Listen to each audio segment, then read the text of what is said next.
조수현입니다. 오래간만에 대학에 와서 이렇게 뭔가에 대해서 설명을 하고 그러려니까 또 굉장히 떨리고 좀 여러 가지 흥분되고 좀 그런 게 있는데요. 좀 차분해지도록 노력을 하면서 이야기를 천천히 시작을 해보겠습니다.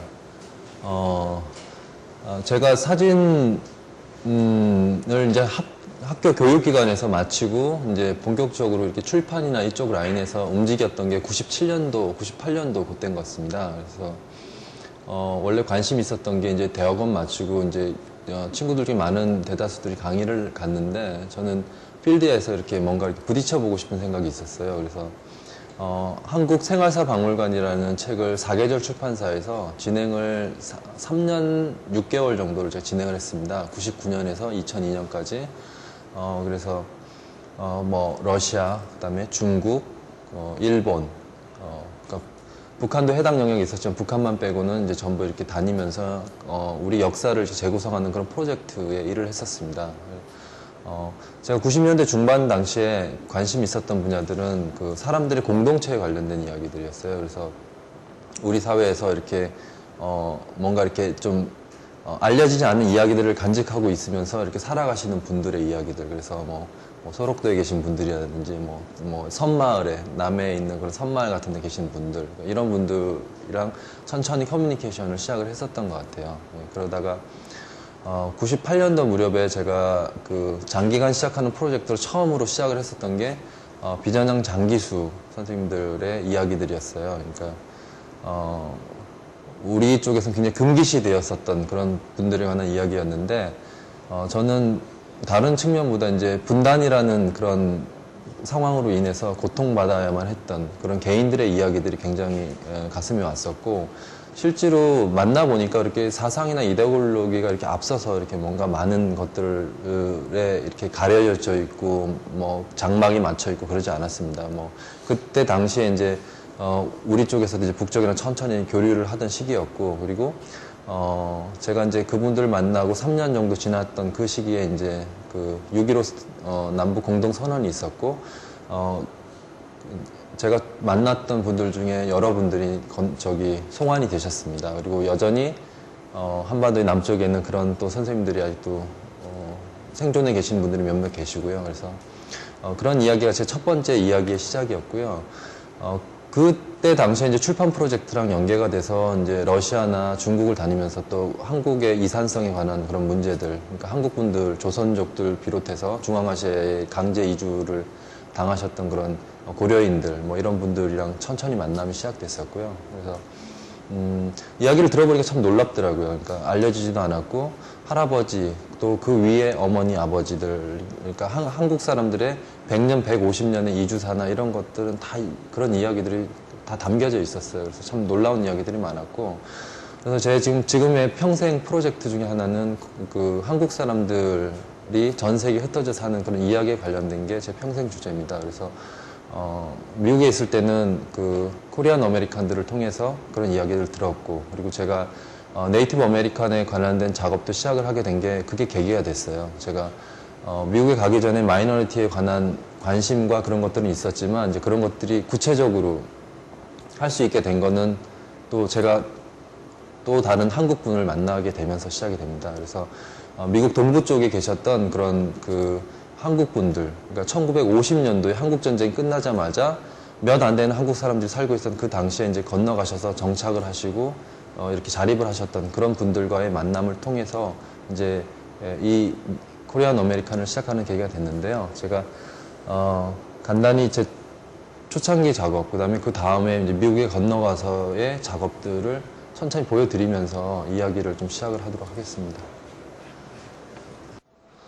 제가 처음에 미국에 건너간 게 2002년 여름입니다. 월드컵이 끝났을 무렵인데요. 제가 사실은 출판 프로젝트를 시작할 때도 제가 그 프로젝트가 너무 마음에 들어서 제 유학 생활을 3년 정도 접었습니다. 먼저 갔었어야 되는데, 근데 이제 프로젝트가 진행되고 있는 와중에 이제 더 이상 늦추면 좀 힘들 것 같고 공부도 때가 있는 것 같고, 그래서 제가 처음에 뉴욕에 가서 살았던 곳이 이제 그 맨하탄하고 브루클린하고 업스테인 뉴욕 쪽이었습니다. 그래서 처음에 뉴욕에 촌놈이 갔는데 뭐 지하철 타는 것도 생경하고 굉장히 좀 느낌 자체는 좀 거칠고 차갑고 이제 이런 것들이 많이 있었어요.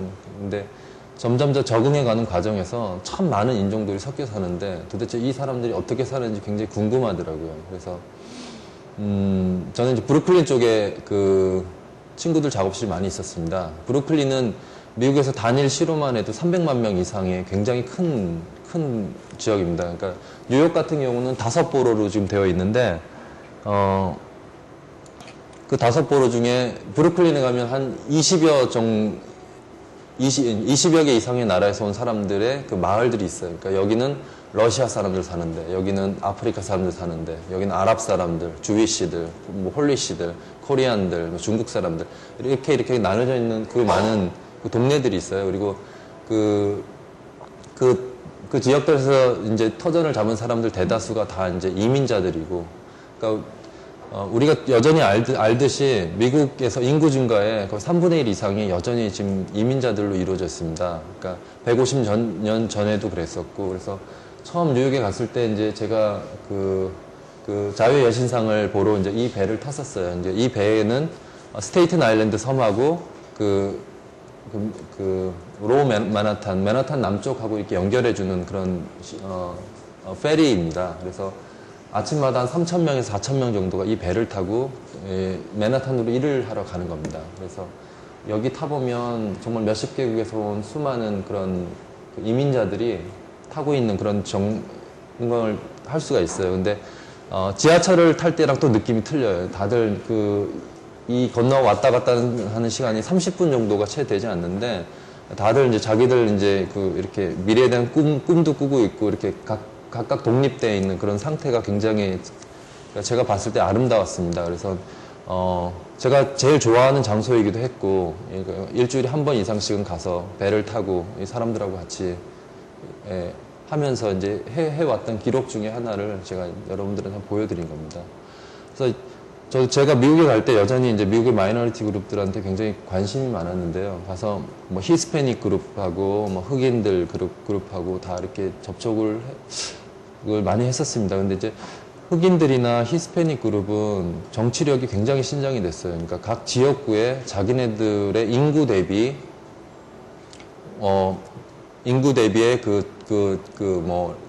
시의원이라든지 무슨 그런 의원들이 정확하게 자기네들의 권리와 주장과 그런 것들을 이렇게 확보해 있는, 그런 거에 비해서는 동부에는 한국 사람들이 굉장히 많이 있지만 아직 그런 것들이 명확하게 좀 이렇게 권리 행사를 이렇게 좀 정확하게 하지는 못하는 것 같아요. 그런 측면에서 굉장히 한국 사람들이 정말 마이너리티 쪽에 좀 속하는 것 같고, 그래서 이제 이런 작업을 이제 시작을 했어요. 시작을 하면서 사실 공부가 목적에서 건너왔는데, 저는 학교 3일 가는 거 빼놓고는 뭐 한국 사람들 작업, 그 다음에 마이너리티 분들에 관련된 작업, 그 다음에 제가 관심 있는 사진에 관련된 전시에 관한 그런 걸로 굉장히 분주하게 보냈었습니다. 그래서 한 달에 한 6개 정도의 한국 커뮤니티 모임에 나갔어요. 그래서 매달마다 한 번씩 이제 코리안 아메리칸 분들도 각 세대별로 이렇게 모이는 모임이 다 틀려요. 그러니까 한국에서 건너가서 미국에서 공부를 마치고 거기서 직장을 가진 친구들의 모임이 있어요. 코리안 그런 프로페셔널들의 모임이 있고, 미국에서 완전히 태어난 2세나 3세 아이들, 그러니까 완전 아메리칸의 정체성이 더 많은 친구들의 그런 커뮤니티 모임이 있어요. 그리고 한국 분들로서 다민족하고 결혼하신 분들, 한 10개, 20개 정도의 틀린, 그러니까 남편이 폴란드 사람이라든지, 부인이 유럽 사람이라든지, 이렇게, 한국 사람들 한쪽과 이렇게 섞인 그런 가족들의 그런 어떤 커뮤니티가 굉장히 큽니다, 그거는. 뉴욕 가정상담소라는 그런 단체가 있는데, 그 모임에 가면은 정말 여러 인종들이 다 모여가지고 여러 가지. 근데 이제 그런 모임들, 그 다음에 한국 분들인데 한국에서 굉장히 많은 미군들이 한국 여성분들을 결혼해서 미국으로 데려갔죠. 근데 대부분 미국으로 가서 몇 년 살다가 이 여성분들을 버립니다. 버린다는 게 이제 강제 이혼을 하거나 그렇게 해서 미국에 가서 버림받은 사람들의 사람들이 한 3만 명 정도 된대요. 그래서 그 분들의 단체, 그리고 그런 모임들이 있어요. 그리고, 한국이 얼마 전까지 미국에 가장 많은 입양아들을 보내는 나라였잖아요. 1등이었어요. 근데 지금은 통계상으로는 한 3등 정도로 내려왔어요. 그리고 지금 1등은 중국, 러시아, 그 다음 한국입니다. 그런데 1년에 여전히 12,000명 정도의 많은 입양아들을 홀트를 통해서 보내고 있잖아요. 네, 그런 입양된 아이들의 그런 모임도 있고요. 그래서 그런 여러 모임들을 다니면서 많이 만나봤어요. 얘기도 많이 들어보고. 그래서 그런 속에서 이 사람들이 과연 자기네들의 그런 정체성을 어떻게 규정하고 다닐까. 그러니까 일례로 미국에서 그러니까 한국에서 살다가 건너간 친구들의 모임이 있어요. 그러니까 어렸을 때 한 10살 정도나 한 15살 정도 돼서 이제 미국에 건너간 친구들은 그러니까 한 10살쯤 건너갔으니까 15살 정도 되면 거의 그 미국 사람들처럼 말을 유창하게 하는데 얘네들이 대학에 딱 들어가면 자기 정체성에 딱 부딪히는 거예요. 이게 뭐냐면은 아무리 영어를 잘하고 그래도 일단은 걔네들이 이제 서로들 이제 가정이라든지 그런 백그라운드에 관한 게 공유되고 나면 아무리 얘가 아메리칸처럼 행동을 해도 쟤는 영어를 좀 잘하는 한국애 같은데 이제 이런 벽에 부딪히고 나서야 이제 한국에 대해서 관심을 갖고 그래 내가 있었던 나라가 어떤 나라지 한국 방문을 한번 해보고 이제 이런 일들이 이제 시작된다는 얘기를 들었어요. 그러니까 각 모이는 분야별로 이 친구들이 생각하는 고민과 정체성 문제가 다 각기 틀렸던 것 같아요. 그리고, 그러니까 일례로 제가 제일 뉴욕에 가면은, 제가 어머님처럼 따르는 분이 있어요. 이제 이분은 첫 번째 남편이 쿠바 남편이었어요. 그래서 결혼을 해서 살다가 아이를 둘 낳고, 이혼을 하시고, 혼자서 이제, 사회사업 쪽에 긴 일을 하시다 다시 주이시 남편하고 결혼을 했어요. 그러니까, 자기 아들 둘은, 한 명은 워싱턴에서 변호사로 성공을 했고, 한 명은 시티그룹 부사장이에요. 굉장히 한국 어머님답게 굉장히 아이들을 엄하게 잘 기르셨어요. 그래서 아이들 다 하버드 보내서 나온 다음에 보냈는데 지금은 이제 주이시 남편하고도 결혼을 해놓으니까 지금 손자들까지 모이면 자기 아들들은 다시 또 한 사람은 외국 사람, 한 사람은 중국 사람이 또 결혼했어요. 아이들이 또 생기잖아요. 다 모이면 머리 색깔도 전부 다 틀리고 한 20-30명이 모여있는 사진을 이렇게 탁 촬영을 하려고 그러면 유럽부터 아시아까지 다 있는 거예요, 가족이. 근데 그분들 피 속에는 한국 그게 흐르잖아요. 집에 가면 김치찌개를 먹어요, 그 사람들이. 아주 기가 막혀요, 이 장면이. 그래서, 근데 근면 성실이라는 그런 가훈도 붙어 있고, 그 집에. 그래서 거기에 가면 다 가르치세요. 중국 며느리 다 모여서 이건 뭐고.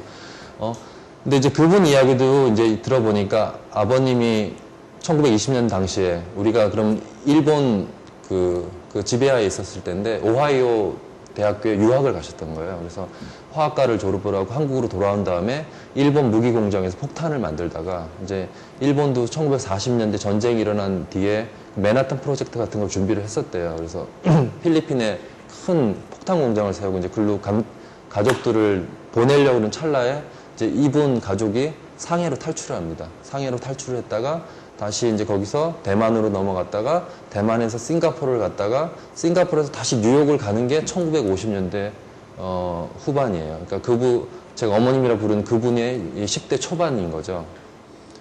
제가 사진하면서 스타일이 궁금하면 직접 가봅니다. 그래서 2003년도에 제가 그 보호구역이라는 데를 이제 찾아가게 되는 거예요. 그래서 찾아가게 돼서 처음 만남이 이제 그렇게 시작이 됐습니다. 제가 처음에 그래서 원주민 보호구역을 처음 찾아간 곳이 파인 리치 인디언 레저베이션입니다. 여기는 사우스 다코타라고 불리우는 그 주의 남쪽입니다. 사우스 다코타 주의 남쪽에 걸쳐 있고요. 이 사우스 다코타, 그다음에 네브라스카 요 지역이 이쪽에 수족이라고 불리우는 그 미국 원주민들, 평원 기마 원주민들인데요. 이 원주민들이 지금 이렇게 살고 있는 지역입니다. 그래서 이 지역이고 이제 그 이후에 제가 천천히 이제 또 다른 지역도 많이 갔는데요. 이제 그쪽은 서남부 쪽에 나바호하고 호피, 그 다음에 19개 부족으로 되어 있는 푸에블로 쪽입니다. 거기는 뉴멕시코, 그 다음에 아파치 쪽들 있는데요.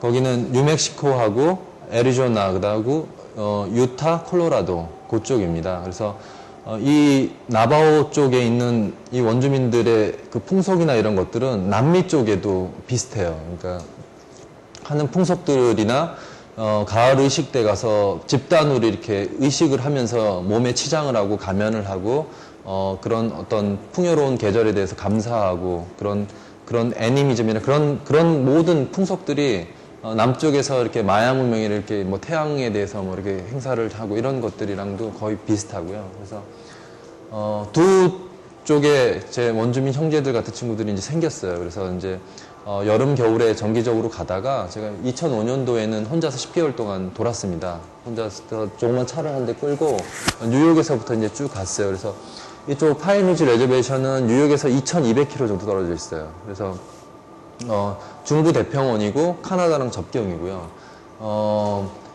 늑대와 추문에 나오는 그 부족입니다. 그리고 이 수족이라 불리는 사람들은 라코타, 다코타, 나코타의 이 큰 부족으로 되어 있고, 다시 제가 만나는 이 라코타족은 다시 7개의 부족으로 쪼개져 있어요. 그래서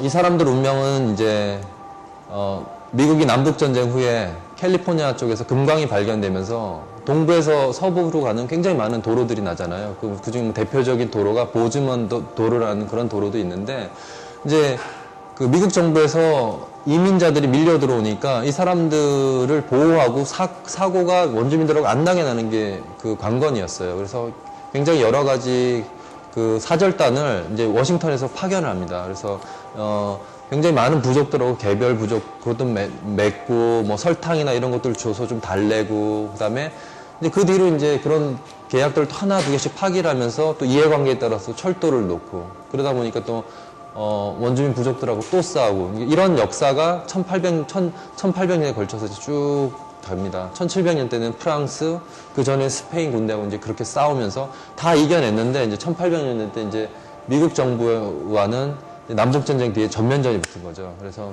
미국 정부는 그 대평원이 굉장히 필요했고, 그리고 특히나 대평원 중에 몬타나 지역이하고 이 사우스다코타 지역에서는 금이 났어요. 근데 그 금이 엄청나게 많은 금이 묻혀 있었던 거예요. 정말 이렇게 흙만 탁 들시면은 금이 나올 정도로. 원주민들은 관심 없는데 미국 정부는 나라를 건국하는 과정에서 굉장히 많은 그런 것들이 필요했기 때문에 이제 숙명적으로 부딪힐 수밖에 없었고, 이제 그 전쟁이 20년, 30년, 40년, 50년 쭉 길어졌어요. 이제 그러면서 1890년에 이제 그 운디든이라는 곳에서 이제 그 이 라코타 부족 중에 한 부족인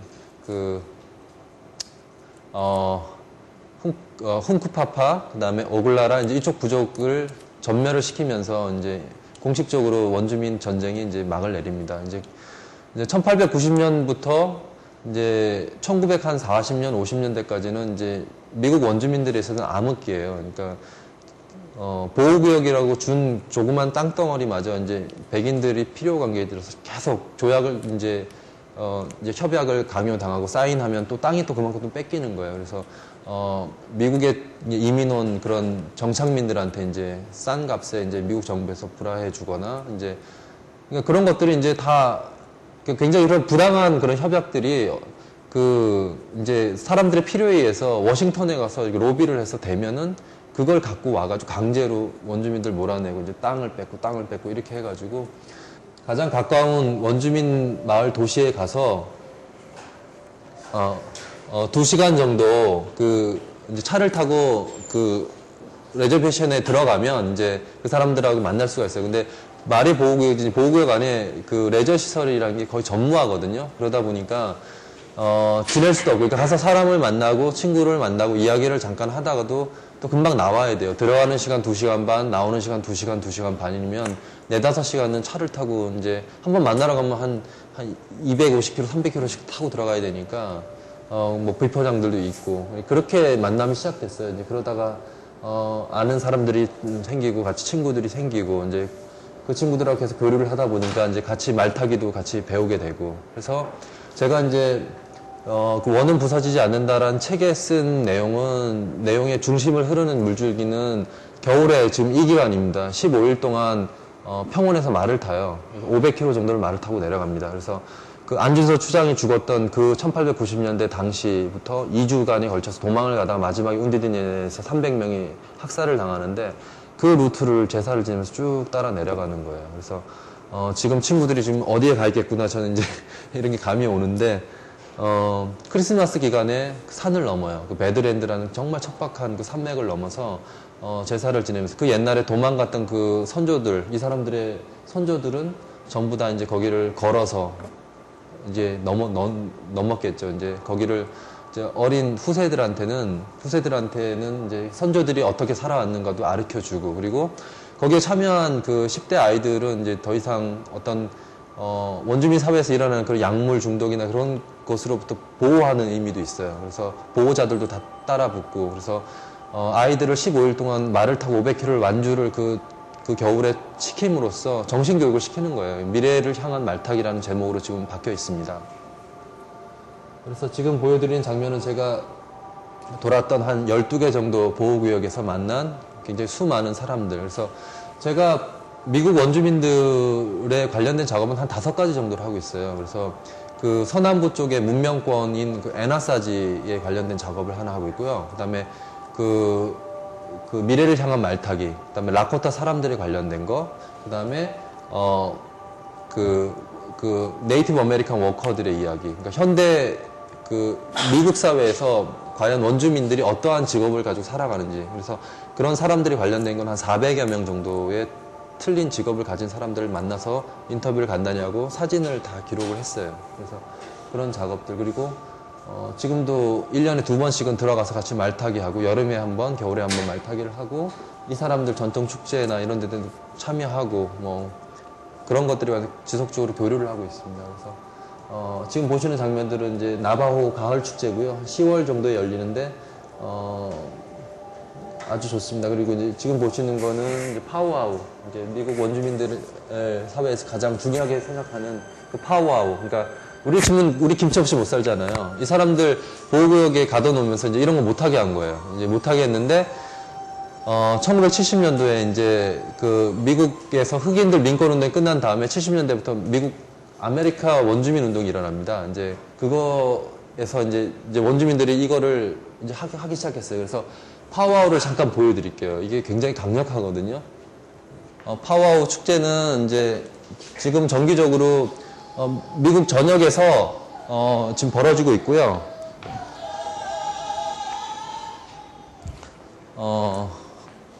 여름에는 들판에서 이렇게 몇백 명이 모여서 집단으로 춤을 춥니다. 춤을 추고, 겨울에는 이제 체육관 같은 데서 모여서 추고, 한 달에 한 3일 정도 공통적으로 모든 그 보호구역에서는 파워아웃을 학교나 이런 데서 개최를 해요. 그래서 모든 부족 원주민들이 모여서 같이 음식을 나누고, 같이 춤을 같이 공유하고, 모든 뭐 할아버지부터 아이들까지 다 같이 이렇게 같이 있는 그런 장을 마련을 하거든요. 그래서 미국의 몇몇 뭐 이렇게 굉장히 유명한 파워아웃 행사도 있고요. 그래서 지금은 굉장히 전멸됐지만 동부 쪽에서도 파워아웃 행사들이 열립니다. 그러니까 그 모이칸족이나 이렇게 지금은 없어진 그런 족들도 지금은 조그만 레저베이션에서 후손들이 몇 명이서 모여서 개최를 하고 그런 것들을 하고 있어요. 그래서 이 파워아웃 행사는 미국 원주민들의 그런 어떤 정신적인 리딩을 하는 데 있어서 가장 중요한 그런 행사입니다. 그래서 저는 이제 여기 블랙힐스라는 라코타 수족들이 사는 그 도시에는 매년 10월 달에 가서 꼭 이 파워아웃 행사에 참여를 하고요. 한 400~500명이 같이 이렇게 춤을 춥니다. 그래서 이 사람들이 보통 파워아웃 전통 그 의상을 입을 때는 몸에 이 사람들이 영적으로 생각하는 그런 독수리나 동물들의 가죽이나 깃털이나 이런 걸 치장을 해요. 전부 굉장히 아름답습니다. 굉장히 아름답고, 이거는 이제 전통 그러니까 이 파워아웃 댄스가 춤이 한 4~50가지 돼요. 다 틀려요. 그러니까 이게 옷도 좀 틀리고, 뭐 이렇게 동물 이름 따라 이렇게 추는 춤들도 다 틀리고, 그래서 우리한테도 재래가 여러 가지 재래들이 많잖아요. 그런 것처럼 춤 종류나 이렇게 그 노래도 수십 가지입니다. 그리고 기본적인 거는 저렇게 작은 북을 두드리면서 이렇게 노래를 부르면서 하는 거고, 우리 국악의 오음이랑 같아요. 음계가 그 오음계로 되어 있습니다. 그래서 독수리나 이런 어떤 생물들 같은 거에 뼈 같은 거를 다 이렇게 엮어서 목걸이나 이런 걸 만들고, 동물들 중에서도 뭐 독수리 같은 경우 굉장히 그런 지혜를 의미해요. 동물이 의미하는 그런 뜻이에요. 그래서 어린 아이부터 어른들까지 전부 다 이제 이런 춤을 통해서 같이 융화가 되는 그런 행사장을 마련을 하는 겁니다. 그리고 보호구역이란 곳이 참 이렇게 뭔가 이렇게 오락거리나 뭔가 사람들이 뭔가 이렇게 할 수 있는 게 거의 없어요. 그래서 이런 파워아우 행사에 사람들이 다 같이 어울려서 이렇게 있는 이유가 10대 아이들이나 이런 아이들이 가진 그런 건강상의 문제나 쉽게 약물 중독이나 알코올 중독에 빠지는데 이제 그런 것들도 좀 방지하는 그런 의미도 있고요. 그래서 여러 가지로 굉장히 중요한 행사라고 볼 수 있습니다. 그래서 1960년대 말에 이제 AIM이라는 미국 원주민 운동이 결성되면서 이 파워아우를 적극적으로 이렇게 모든 커뮤니티에서 할 수 있도록 했죠. 그리고 대표적인 그런 사건인 1973년도 운디드니 점령 사건 때도 이 파워아우 행사를 부활을 시켰어요. 그래서 사실 그때도 이제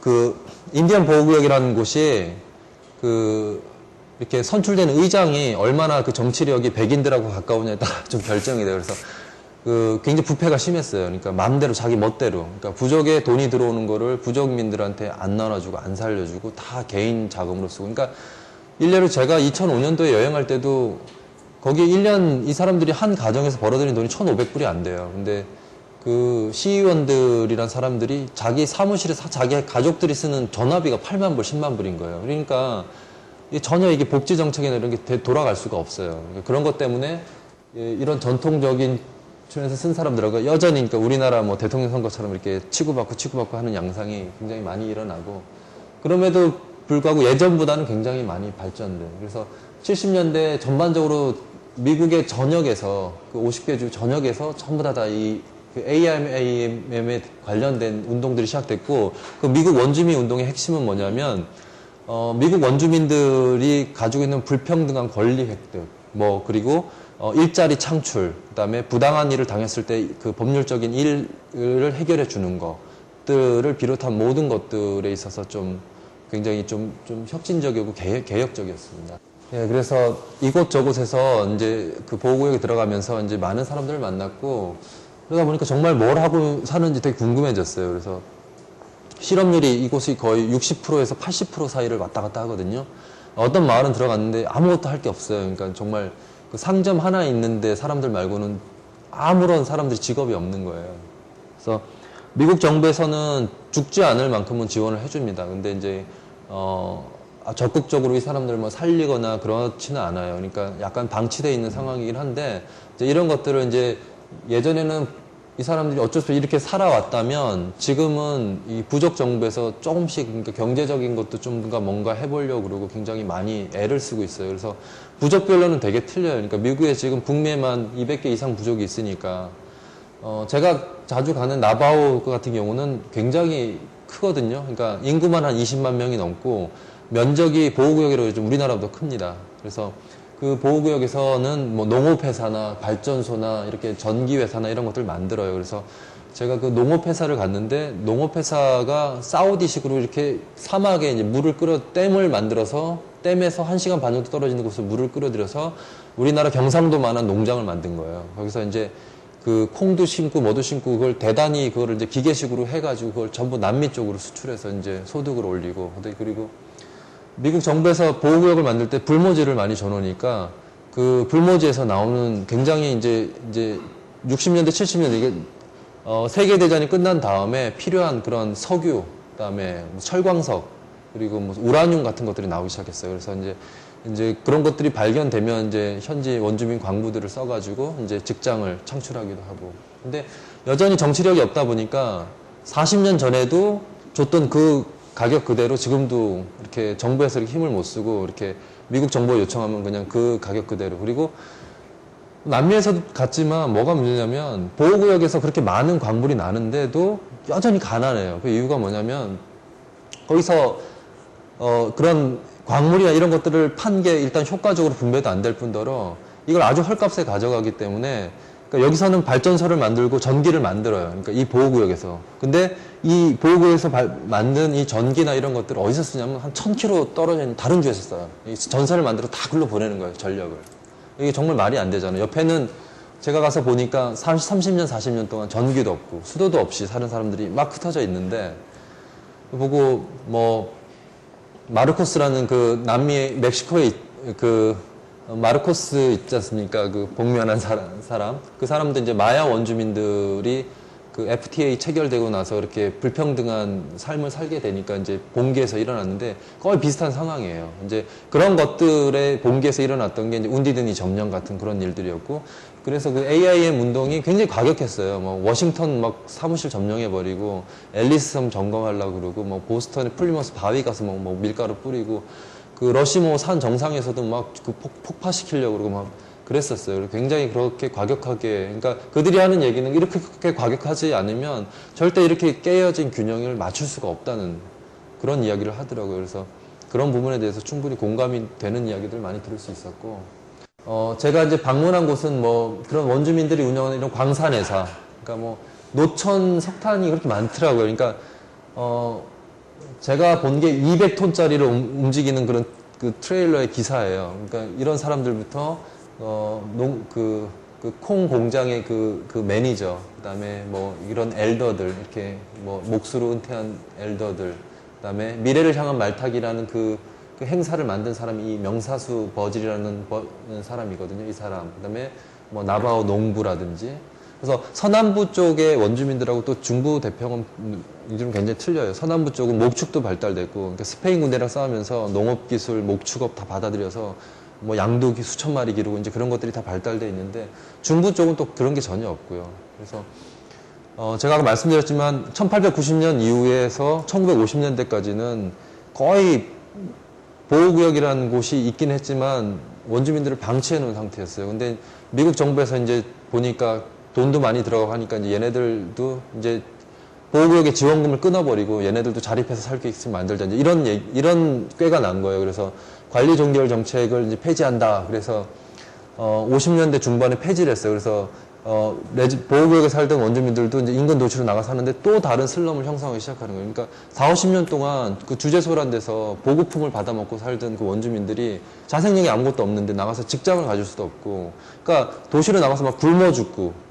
막 그런 사람들이 생기기 시작하니까 이거 도저히 안 된다. 이거는 또 다른 멸종 정책이다. 그래서 케네디 대통령이 그 대통령이 되면서 그렇게 하면 안 돼. 그래가지고 다시. 그러니까 미국에서는 그 공화당하고 민주당이 있는데 민주당은 굉장히 그 원주민들은 다 자기들이 보살펴야 된다는 그런 입장이에요. 그래서 굉장히 풍요롭고, 그러니까 클린턴 정부 8년인가요? 그 8년 동안은 굉장히 미국 원주민 부락들이 그 굉장히 많은 그 정치적으로도 도움을 많이 받았고, 복지적인 부분에도 굉장히 많은 혜택을 받았고, 여러 가지 그런 것들이 있었어요. 근데 공화당 정권 들어가면서 다시 다 끊겨가지고 가봤더니 너무 곤란해져 있어요. 그래서 미국 전역에서 이제 자원봉사자들이 와서 돕기도 하고, 그런 여러 가지 사건들이 있었습니다. 그래서 나바오는 스페인 말로 말도둑놈 뭐 이런 뜻이랍니다. 그래서 이 사람들은 전통적으로 그 멕시코랑 경계에서 멕시코 사람들 이렇게 그 말도 빼고, 이거 멕시코 사람들하고 항상 앙숙이었어요. 근데 이제 미국 정부가 나라를 이제 딱 건설하고 그쪽 서쪽까지 딱 흡수하면서 멕시코 사람들을 시민으로 인정하고 이 원주민들은 시민으로 인정을 안 한 거예요. 그래서 이제 멕시코 사람들이 되려 역으로 이 사람들을 차별하고 탄압하는 그런 양상이 된 거죠. 그래서 이제 제가 겨울에 이제 가는 이 여행은 이제 중부 대평원입니다. 근데 미국 전역에서 이렇게 개인의 자격으로 이렇게 오기도 해요. 근데 이제 이 여행은 말을 타고 500km를 가는 여행이기 때문에 말을 타고 산도 넘고 들판도 건너고 강도 건너고 하면서 옛날 원주민들이 살았던 그 방식대로 티피도 세우고, 그래서 추운 겨울날 야외에서 이제 견디면서 먹고 서로 이야기하고 의식도 치르고 하면서 이제 15일을 쭉 내려가고 있는 내려간 그런 여행입니다. 그래서 제가 이제 2004년도에 잠깐 부분적으로 참여했었고요. 2005년도에는 전부 다 소화를 했어요. 그래서 작년에는 못 갔고, 올해도 못 갔고, 내년에는 갈 거고요. 그래서 여름에 타는 말타기도 이제, 이런 성격의 말타기가 있어요. 그리고, 아무튼 이 과정을 이제 같이 쭉 가다가 제가 느낀 게 이제 원주민들이 얼마만큼 자연에 이렇게 순응해서 이렇게 그 살았는가. 그러니까 이런 말타기나 이런 행사를 안 하면 사실은 그 보호구역에 갇혀있는 어린아이들 같은 세대들은 완전히 백인들하고 틀린 게 아무것도 없거든요. 그러니까 가르쳐요, 이거를. 말 타는 거, 그 다음에 말 달래는 거, 말 돌보는 거, 그 다음에 그러니까 아침에 일어나면은 처음에 새벽 5시에 말을 끌고 가서 말부터 이제 말 먹이고, 말 그 빗질 다 해주고, 물 먹이고, 사람보다도 더 세수도 안 하는 데 가서 말부터 1시간 돌봐요. 그 다음에 매 놓고 다 말 다 끝내주고 가서 이제 자기들 이제 정리정돈하고 그 다음 와서 이제 제 일을 지낸 다음에 출발을 하는 거예요. 그래서 하루에 보통 40km에서 50km 정도를 말을 타고 이제 갑니다. 오전에 한 8시에서 9시 사이 출발하면 저녁 때 4시면 해가 떨어지니까 점심시간 1시간 빼면 한 7시간 정도를 이제 50km 정도를 말을 타고 내려가는 거예요. 그래서 이 말타기는 사우스다코타 끝쪽에서 사우스다코타 북쪽 끝에서 남쪽 끝까지 500km를 갑니다. 그래서 거의 네브라스카 접경까지 파인리치 보호구역까지, 그러니까 스탠딩 락이라 불리우는 선바위 보호구역부터 그 소나무 등성이 파인리치 그 레저베이션까지 말을 타고 15일을 내려가는 일정입니다. 근데 되게 추워요. 그러니까 지금 요즘은 좀 따뜻해졌다 그러는데 제가 처음 갔을 때는 영하 15도가 보통이고 한 20도 되더라고요. 그러니까 말타기가 끝나면 이렇게 서클을 만들고 정비를 한 다음에 기도문을 메고 나서 이제 말을 보내고 캠프를 만들고 해서 잠을 자고 지내고. 근데 보시다시피 이렇게 안장이 이렇게 없는 아이들도 말을 참 잘 타요. 그러니까 이렇게 몽골 애들처럼 타고난가 봐요. 앞으로 타고 뒤로도 타고. 그래서 이제 그 운디드니 들판에서 제가 이제 마지막 날 만난 분인데, 그 다음 거 김진선님 좀 틀어주시겠습니까?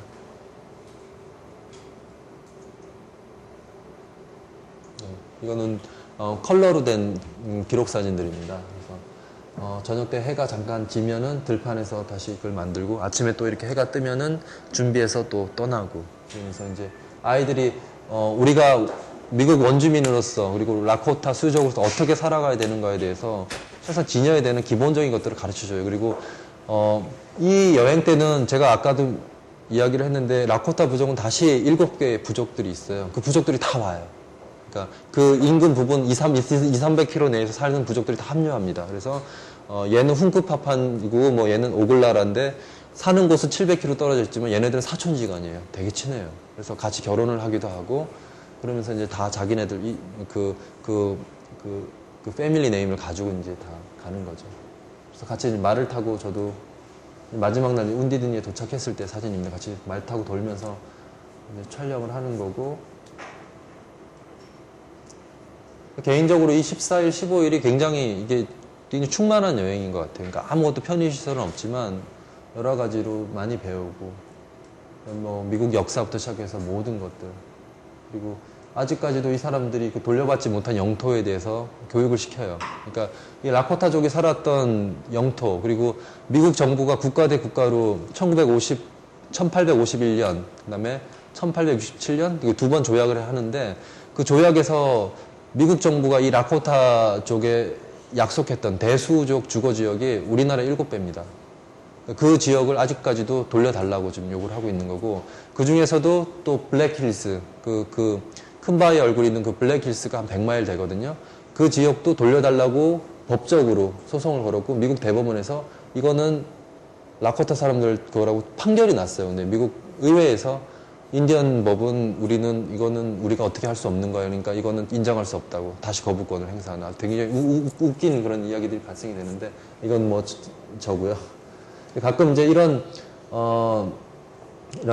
그런 그 서클로 된 스틱을 이제 다들 4-5개씩 의미하는 바가 다 틀립니다. 그러니까 마을을 의미하는 것들도 있고요. 어떤 행운을 의미하는 것도 있고요. 여러 가지 지금 그 틀린 주술적인 그런 스틱인데, 저런 것들을 기수단에서 한 400-500명이 달리면 앞에 한 10여 명이 그걸 의미하는 걸 들고 달립니다.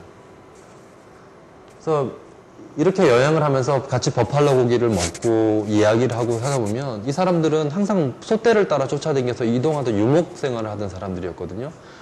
그렇게만 살았다면 굉장히 건강하게 살았을 것 같아요. 근데 이제 갇혀 지내고 그러면서 아무것도 없는 데서, 그리고 이 유목 민족들은 대대로 에스키모 분들도 그렇지만 체내에 이렇게 에너지원을 이렇게 저장하는 그런 장치들이 있대요. 근데 그게 갇혀 지내니까 못 움직이니까 그게 비만이나 당뇨병, 그다음 고혈압으로 나타나는 거예요. 그래서 정말 절반 이상이 당뇨 아니면은 스트레스성 고혈압, 집단 스트레스성 고혈압인데 이게 저희 상식으로 이해가 안 가거든요. 근데 그게 절반 이상이 그래요. 전부 다. 그래서 이건 배드랜드를 넘어가는 겁니다. 이 산을 넘어서 이제 이 빅풋 추장이 도망을 가죠. 350명을 끌고. 그래서 그 파인 리지에 있는 그 레드 클라우드라는 붉은 구름이라는 대추장을 찾아가는데, 찾아가다가 저 산을 넘고 얼마 있다 잡혀서 죽었어요. 그래서 이제 이 파인 리지 보호구역에 이제 카일이라는 곳에서 이제 마을 주민들이 이제 이 기수단 뭐 몇백 명을 이제 환영 만찬을 열어요. 그러니까 가는 마을마다 원주민들이 준비를 해요. 아, 우리 저기 그 기수들이 오니까 이제 오늘은 우리 마을에서 잔치 준비를 해야지. 잔치를 다 준비하고. 그러니까 이 안에 들어가면 완전히 뭐 누구나 뭐 높고 낮은 것도 없어요. 다 비슷해요. 그냥 똑같이 밥 먹고, 아이들 먼저 먹고, 여자들 먼저 먹이고, 노인네들 먹이고, 남자들 마지막에 밥 먹고, 다 똑같이 다 이렇게 하고. 이건 샤이엔 강이라고 이제 스탠딩 락 보호구역 밑에 이제 샤이엔 보호구역이 있고, 또 강아지들 몇 마리도 500km를 똑같이 따라 내려왔어요. 이건 한 개의 눈이라고, 눈이 한쪽 없는 강아지인데 이 추운 겨울길을 얘도 500km를 똑같이 따라 내려간 거예요. 그래서 이게 눈에 되게 선해요. 저도 이제 올해 같은 경우는 제가 5월달하고 7월달에 다녔는데, 5월달에 가서는 이제 추장 기념 말타기라는 게 있어요. 그러니까 한 그 150년 전에 굉장히 크고 작은 전투가 많았어요. 이 중부 대평원에. 근데 미국 기병대랑 싸워서 그 뭐 크레이지 홀스, 성남 말이나 안준서 추장처럼 굉장히 용맹했던 추장들이 그 둘만 있는 게 아니라 여럿 있어요. 그리고 그런 과정에서 죽은 추장들이 한 20여 명 이상 돼요. 그 추장들이 묻혀 있는 곳마다 이제 제사 지내듯이 다 도는 거예요. 그 여정이 또 300km 정도 되거든요. 한 일주일 정도를 말을 타고 이렇게 돌아갑니다. 그래서 이제 이 여정을 뚫고 이제 500km를 가서, 저는 절반은 말을 타고 절반은 이제 이런 곳을 갈 수 있는 그런 특수 차량을 타고 가면서 이제 촬영을 같이 하는 거고요. 저 조그만 어린아이 이름이 프리덤이에요. 프리덤. 이렇게 산을 건너가고, 그 이름들도 참 되게 재미있어요. 프리덤, 그다음 찬스라는 이름 뭐 참 이름이 되게 독특해요. 그래서 저는 이제 기수들 건너갈 때 이제 강에서 사진을 찍었는데, 얼음 물속을 걸어 다니는 걸 이제 추장님이 보시고 차가운 물속을 걷는이라는 이름을 지어주셨어요. 그래서 마지막 날 이름을 갖고 약간 얼떨떨하기도 하고, 근데 마음에 들더라고요, 그 말이. 그래서 저는 항상 거기 하면 Walks in Cold Water입니다. 제 이름이 손승현이 아니라 Walks in Cold Water가 왔다. 그래. 되게 가난하고 힘든 상황인데 되게 맑아요. 사람들이 되게 맑고, 같이 이제 그런 정화의식이라든지 이런 것들 같이 들어가서 하면서 이제 여러 가지를 다 듣는 거예요. 미국 뭐 정부에 관한 이야기, 정치적인 이야기. 그래서 한번 이런 적이 있었대요. 민주당 의원을 당선시키기 위해서 인디언 레저베이션에서 투표를 하자는 그런 게 났대요. 그래서 사우스다코타 전역에 있는 사람들이 소 달구지 타고, 이 사람들 휘발유가 없어서 차를 못 굴리는 정도의 경제 생활이거든요. 가끔 가다 보면은 차가 서 있어요. 기름이 없어서. 그럼 지나가던 사람들이 인근 주유소 가서 기름을 한 5리터 정도 받아타서 갖다 줘요. 대학을 가면은 대학에서 학생들이 휘발유 값이 없어서 학교를 못 와요. 그러면은 쿠폰을 끊어줘요. 얘가 한 학기 다니면 오면은 5km나 10km 정도로 움직일 수 있는 휘발유 주유권을 줘요. 그러면은 그걸 받아가지고 한 학기를 다녀요. 그러니까 대학 관계자가 하는 얘기가 한 학기에 한 60% 정도가 중간에 못 온대요. 그게 기름값이 없어서. 대학을 못 오는 거예요. 그런 일이 있고, 이제 부시 정부로 넘어가면서 굉장히 궁핍해졌어요. 그래서 미국 전역에서 이제 자원봉사자들이 들어옵니다. 레저베이션에. 그래서 비교적 서남부 쪽에는 많이 오픈을 하니까 많이 들어와서 일을 하다 가요. 그러니까 한 일주일, 2주일. 어떤 사람들은 개인 자격으로 와서 1년, 2년. 제가 이렇게 만난 친구들이 미국 전역의 아이들이 다 있었어요. 한 20여 개 이상의 주에서 전부 다 와서 이렇게 개인 자격으로 와서 일하다가, 그러니까 원주민 마을에 전기 없으면 전기 만들어주고, 뭐 이렇게 수도 고쳐주고, 뭐 일하다가 이렇게 가는 친구들의 초상사진 프로젝트 또 하나 제가 있습니다. 그래서 이 친구들하고는 한 번씩 들어가 만나서 이제 뭐 하러 왔냐, 그리고 요번엔 어디 갔다 왔냐, 뭐 어떻게 살고 있냐, 뭐 그런 것들을 교환하는데요. 그래서 다 크리스찬 쪽을 통해서 많이 들어와요. 그러니까 기독교가 들어와서 만들어놓은 폐해가 참 많지만 이렇게 많은 기독교 그 선교단들이나 자원봉사팀들이 와가지고 또 일을 하고 또 기도를 올리고 또 그곳을 떠나요. 그래서 제가 뉴멕시코에서 만난 이 팀들은 1년에 이 팀, 제가 16개 팀을 만났는데 이 사람들이 1년 반 동안 이렇게 교대로 와서 그 타가소를 짓고 갔어요. 한 200만 불쯤 드는 타가소인데 내 그 친구분 목사님이 딱 재료만 딱 마련하고 나머지는 전부 자원봉사팀을 불려서 나머지를 다 한 거예요. 인류가 가장 크게 소유했던 큰 주택은 이 푸에블로 인디언들이 만든 이 문명권이에요. 이게 조그만 건물인데요. 이 건물이 1억 개의 벽돌로 만들어져 있거든요. 방이 600개예요. 15,000명이 같이 살았어요. 그러니까 굉장히 지혜로웠고 지금도 뉴멕시코 산타페나 이런 데 가면 이 푸에블로 인디언들이 만드는 그 보석은 기가 막혀요. 그래서 그 대도시 상인들, 백인 상인들이 와서 굉장히 많이 사가고 그러는데 이 사람들이 이때가 석기 시대니까 돌 갈아서 돌로 깎아서 벽돌 만든 거 1억 개를 한 건물에 지은 거예요. 20만 개 이상의 그런 나무들을 100kg 이상의 나무들을 다 인근에서 끌어다가 다 도시를 만들고 그런 게 가봤더니 거기 하나만 있는 게 아니라 한 10개쯤 돼요. 어떻게 만들어진지 모르겠어요. 그리고 도로도 한 1000km 정도를 1000년 이상 전에 벌써 만들어 놓고 이렇게 문명권을 이루고 살았더라고요. 그래서 되게 재밌었던 거는 이런 건물들마다 저런 암각화들이 되게 많아요. 근데 제가 한국에서 그 울산이나 이런 데 가서도 작업할 때 암각화들이 되게 많았거든요. 이게 시베리아 계통의 거라고 제가 알고 있는데 그게 이쪽도 다 있더라고요. 굉장히 많아요. 또 뉴멕시코가. 미국 정부가 세계대전을 끝내고 이제 냉전이 시작되면서 소련하고 군비 경쟁이 시작하면서 우라늄이 필요해졌어요. 폭탄 만드는데, 핵폭탄 만드는데. 그래서 군사용으로 쓰기 위한 우라늄들이 어디서 났냐면 전부 나바오 그쪽 일대에서 다 났었어요. 그래서 그거를 개발을 1945년 이후에 시작을 했는데 원주민들을 다 고용했어요. 근데 원주민들 직장이 없으니까 너무너무 좋아하니까 제가 알기로는 거의 한 집에 우라늄 광부가 아닌 사람이 없을 정도로 다 있어요. 근데 줄 때 이 위험성이나 이런 걸 다 알았거든요. 근데 보호장구를 하나도 지급을 안 한 거예요. 그래서 시작이 되고 10년, 15년이 지나면서 전부 폐암으로 죽기 시작했어요. 6,000명이 죽었어요. 여기서 광부들이 우라늄 캐다가. 그래서 그 사람들에 관한 거를 이제 처음 권리 회복을 이제 시작을 한 게 클린턴 정부 때예요. 그래서 클린턴 정부 때 청문회 비슷하게 조사 진상위원회를 민주당 쪽에서 구성을 해서 보내가지고 증언을 다 듣고 이 사람들이 어떻게 시름 앓고 죽어갔는지 그리고 이 사람 자손들이 어떻게 아픈지 한 번만 더 들어주시겠습니까? 민주당 쪽에서 의원들이 와서 다 레드 테이블 만들었어요. 그래서 증언을 전부 해서 공개 안 하는 조건으로 해서 병원도 하나 전담 병원도 만들고 거기서 이 우라늄 환자들 전부 다 기록 전부 다 해서 엑스파일을 다 만든 거예요. 그래서 지금도 하고 있어요. 근데 그렇게 제노사이드 된 사람들이 한 6,000명 정도 돼요. 그러니까 근데 그게 이 사람들만의 문제가 아니라 가족들도 다 아파요. 그러니까 뭐 손자 손녀들까지. 미국은 정말 이 부분에 있어서 전 세계 어디다 대놓고도 할 얘기가 없어요. 이 부분에 있어서는. 가면은 그 미망인들이 너무 많은데 내가 애리조나의 어떤 마을은 갔는데 남자가 없어요, 마을에. 한 100명 정도 되는데 전부 여자들 미망인들이에요. 그래 나바오 추장님 오시면 다 붙잡고 울어요. 우리 남편 죽었는데 억울하다고 이거 어떻게 해야 되냐고. 그러니까 뭐 돈을 달라 이런 것도 아니에요. 근데 제가 이제 거기 가서 이제 만난 친구 이제 필 해리스라는 친구가 있는데 이제 그 친구가 자기 아버님이 돌아가신 다음에 이런 문제들을 해결하러 이제 다니기 시작한 거예요. 15년 전부터. 미국의 그런 법률 회사랑 해서 해결해 주고 그쪽에 돈을 지불하고 이 사람들한테 보상금을 다 주는 형식으로 해서.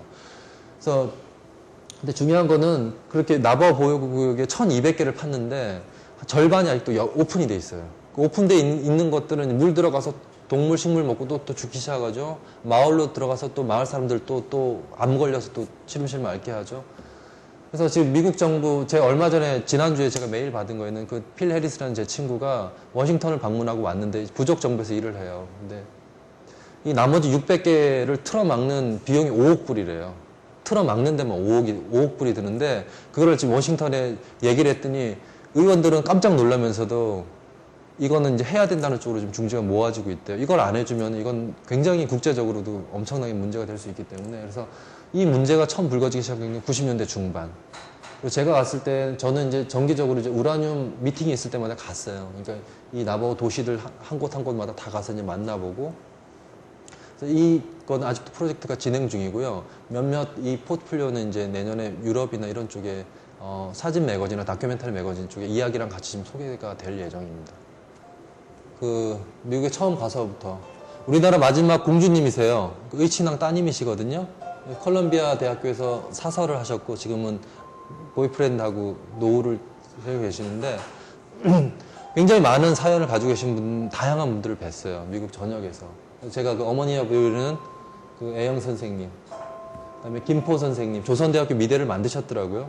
한국에서 하도 탄압을 많이 받아서 미국으로 망명을 하신 분인데, 그리고 이제 2세, 3세 아이들. 그래서 뭐 여기저기 전형학교를 다 가서 만나고, 이 아이들이 이렇게 흉내를 내요. 가서 김치 사서 김치도 한번 먹어보고 한국 식당 가서 밥을 처음 먹어보는 날 그런 거 가서 이제 사진 작업을 좀 하고 그랬었어요. 맨하탄의 90% 이런 슈퍼가 한국 분들이에요. 옛날에 처음에 이민 갔을 땐 다 야채 가게를 하다가 이거 하시고 이제는 보석 쪽으로 넘어가고 계시고. 그 MBC의 앵커예요. 이 사람 카나디안인데 비비안이라고 한국 여자분입니다. 유명한 화가분. 정영경 선생님, 예, 유니언 신학대학교에 계시죠.